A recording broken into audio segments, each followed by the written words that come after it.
Hello, everybody. This is Jay Dibb with National LiveScan Association. Welcome to join us here with National LiveScan with LiveScan.Cafe. And of course, always get to start off the session right with the big J cup. For those who got the cup out there, tops off to you also. Go ahead and get this started. Actually, it's pretty good. So this session for the day, for those who's live for the day, get your questions ready. Pop them at the end of the session there. And for those who's visiting us on a restream at a later time, hope you find this. Matter of fact, there's no hope to it. We know you find this valuable here.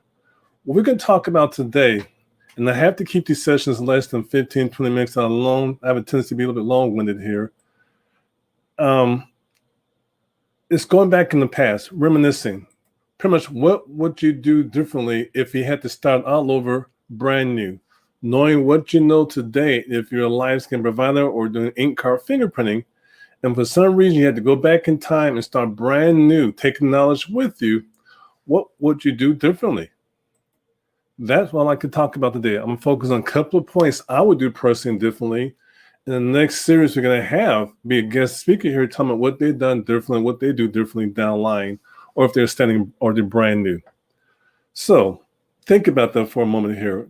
If you're brand new to the biometric field and you carry knowledge to you back in time, what would you do differently? Or would you do things differently? What would be the first thing that you would change or don't change? Would you fire somebody? Are you going to don't even do the business at all, knowing what you know today, or do more than what you thought you're going to do? Would you bring some extra support?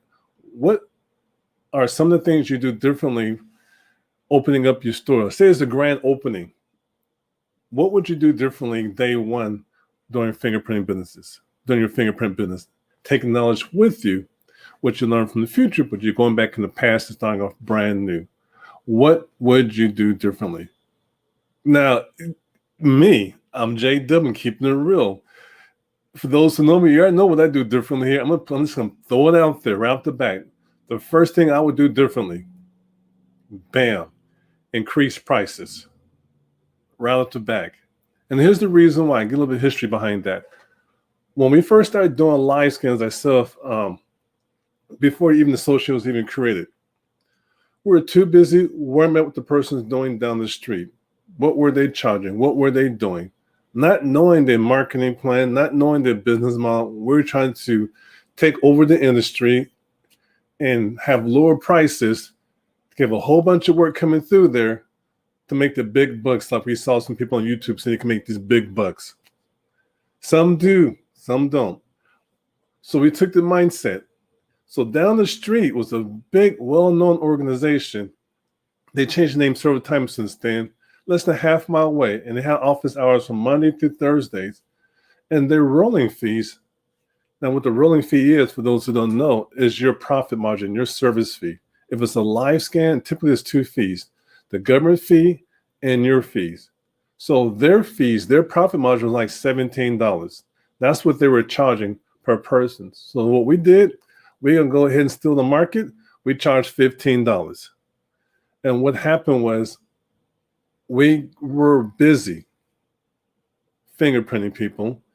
And we're getting folks like, hey, you know what? I know I'm supposed to pay you a $15 fee plus the government fee here, but I'm like $3 short. Would that be okay? Or we get situations like, why are you charging so much? You know, why is that online I saw a price where I'm only supposed to pay $10 or the $10 for the rolling fee, for example? So we got tired dealing with that nonsense. And to my mind, it was a nonsense. So we're talking about doing something different. And I met one of the folks who was involved in the industry for quite some time, for a real time. He's like a brother from a different mother. His name is Don, up in Central California, trying to convince us, say, you know what, you guys, you might want to increase your fees. Oh, no, we can't do that.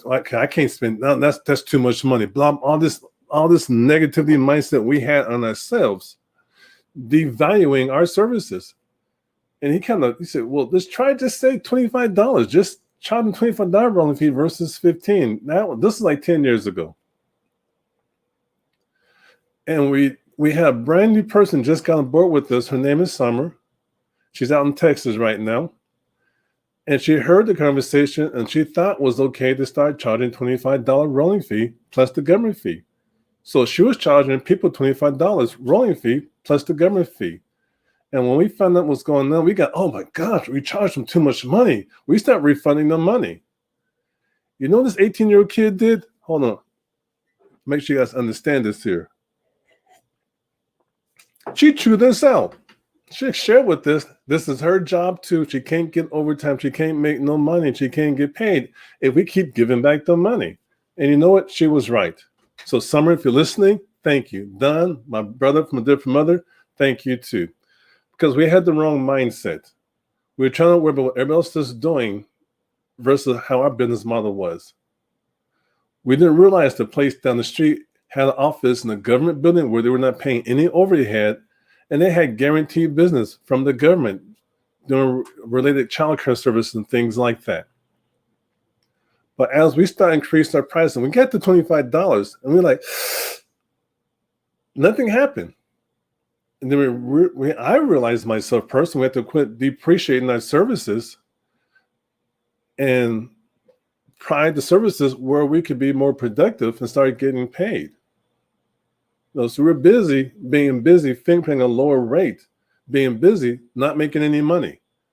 And the thing is, we start the business early on to make money, not to be a charitable organization. We're not charity. We have bills to pay. We have families to take care of. We got employees. So we learned that concept the hard way, but the educational way, but it took us way too long to change, to get our mindset to focus on what's really out there in the real world. It took us way too long. We're talking years.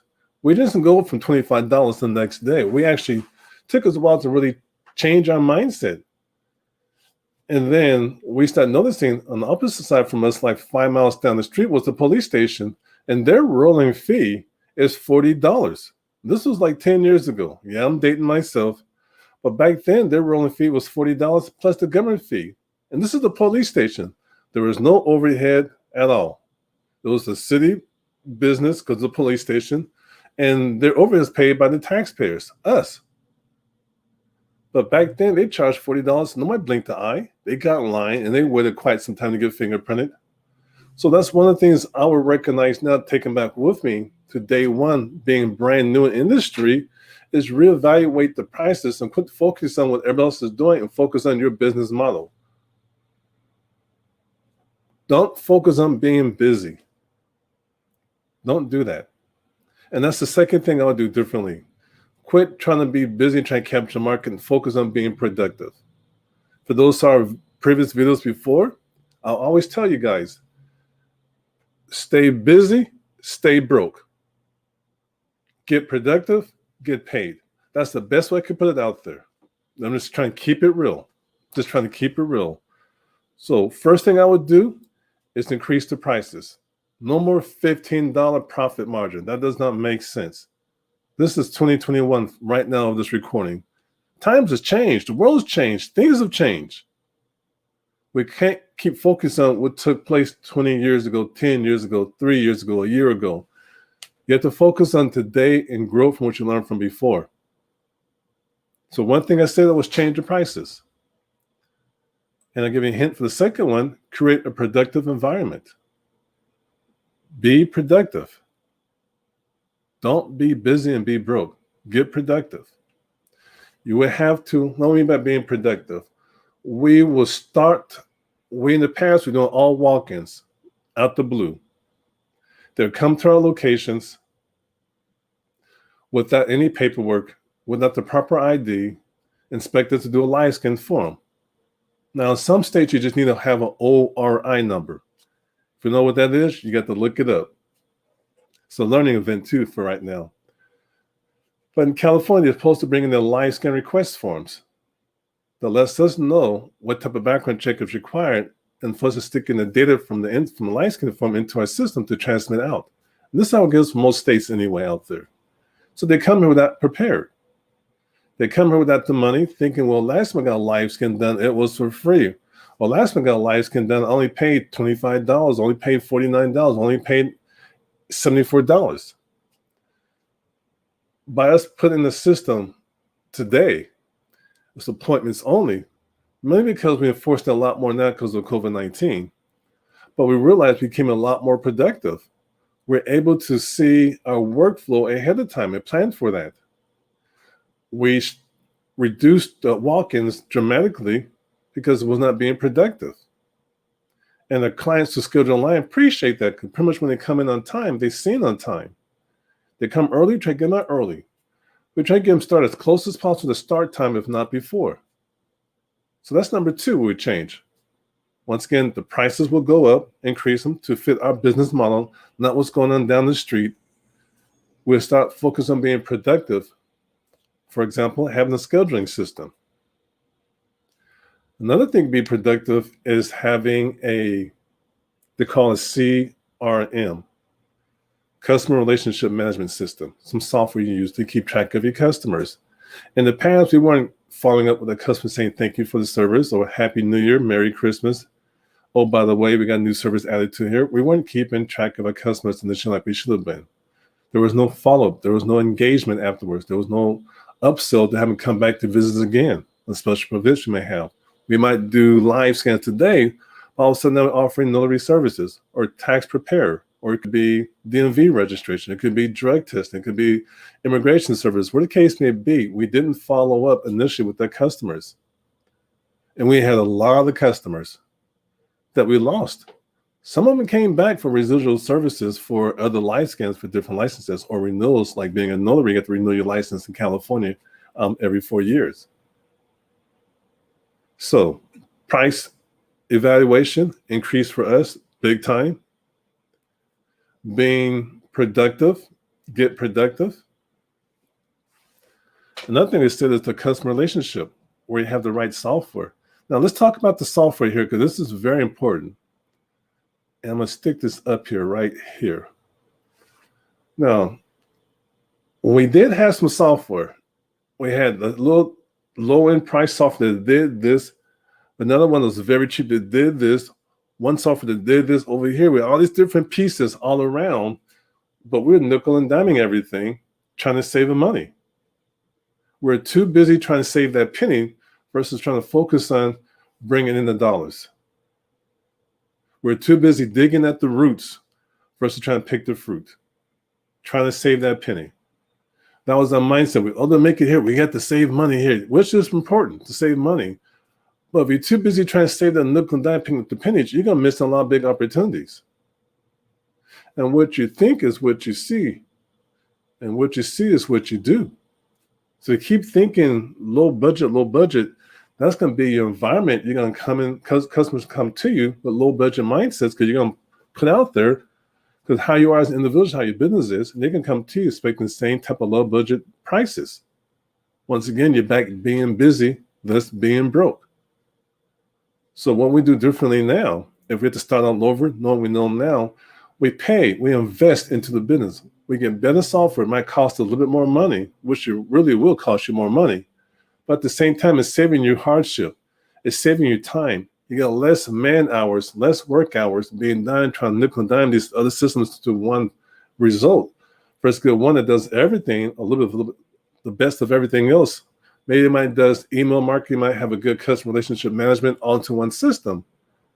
And does reports for you. It can integrate with your scheduling system. It can integrate with your merchant service account. Where case may be, it's a good integration platform, and it's scalable, where you can have from one location to 2 employees to multiple locations. It's scalable.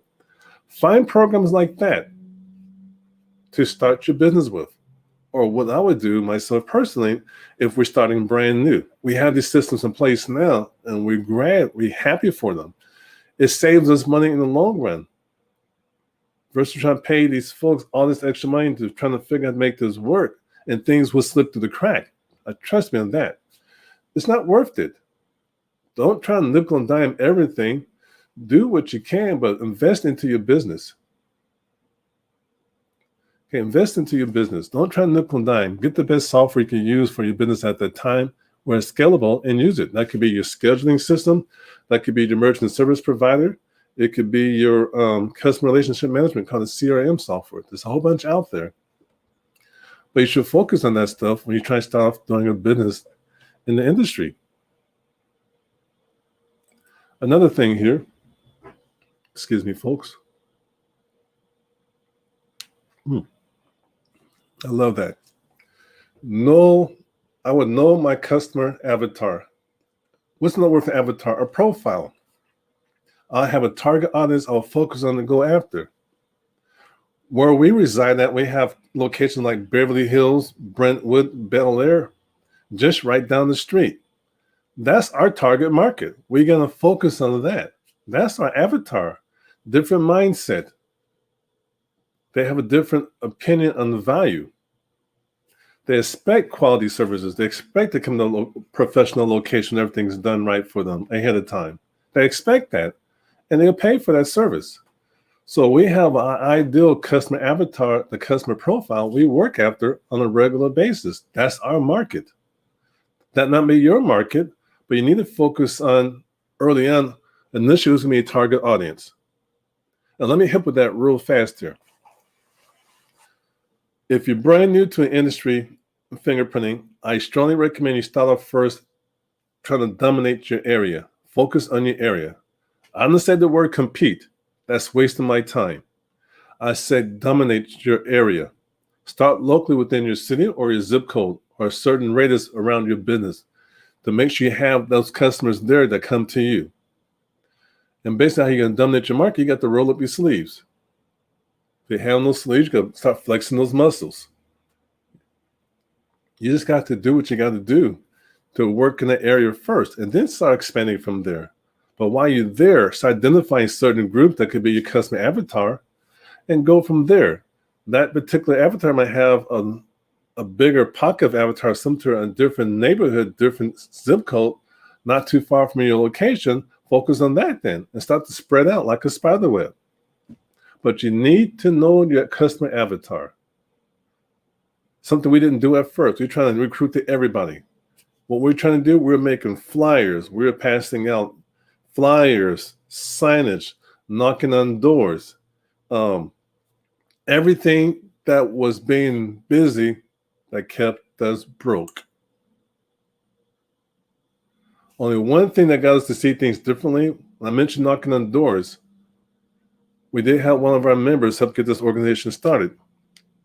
Her name is Melanie. She knocked on some doors, all said no solicitation. She knocked on them anyway, got a chance to meet a couple of CEOs, and that helped us grow our organization because we didn't realize that at the time, tutoring was the big niche for fingerprinting.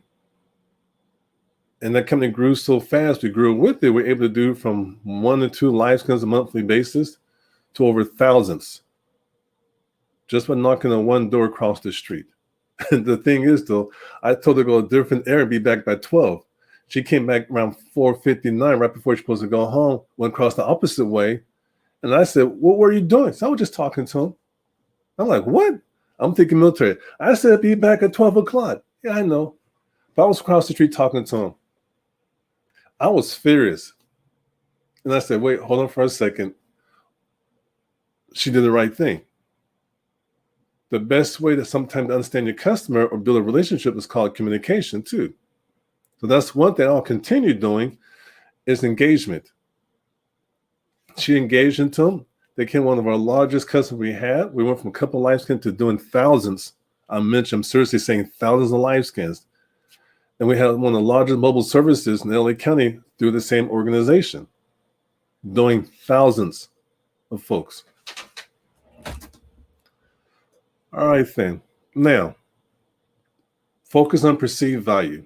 That's something I have a good understanding of early on when I started doing fingerprinting. We're too busy trying to focus on how to get the next customer coming through us quickly as possible and just deal with the issues at the time. But we were devaluing ourselves. We're only charging a very minuscule amount of a rolling fee for our services. And we provide professional services, but we were devaluing ourselves. So what we do differently now, if it's all over, focus on that value we bring to the customer. We look for customers who appreciate the value we have. That'd be a customer avatar. We will not focus on customers trying to get a discount every time every word can't get a discount. That's not our customer avatar. We have time to go back and forth over a dollar or two. It's not being productive. It's wasting our time. When people call us today, how much did you price this? One of the first things I would say is please hold. That's not being productive, being busy, trying to price match because they're going to go on a long discussion with you. Well, I saw online here, this other place near me charges such and such. Another thing is, well, once you go over there, oh, they closed. Oh, I don't like the place. They keep messing up. So focus on perceived value, because what you think it is one way. Your mindset of the value of your organization is one thing, but the perceived value from the customer is completely different. Focus on what they see in you. Now, as you start your business down the line, you start to identify your customer avatar. You have an idea what perceived value is to your customers. You have a certain range for your prices. Now you're in a position to start to brand your business. Something we think about early on the last time, we're doing it now. But back in the days, we didn't do that. Not at all. We didn't do that at all. All right, something to consider.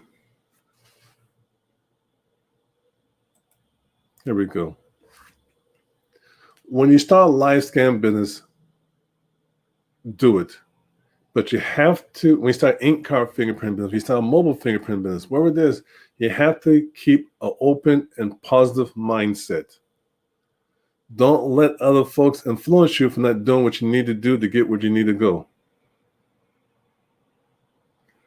A lot of people have goals in life and they make them, but sometimes to me, that's a failure in life because the goals were set too low. Or right now at a certain level in your business, say you are doing live scans right now and you just can't go back and start all over. You're at the level right now. You're trying to get to the next level. The only reason why you can't get to the next level because your mindset is based on the level you're at right now.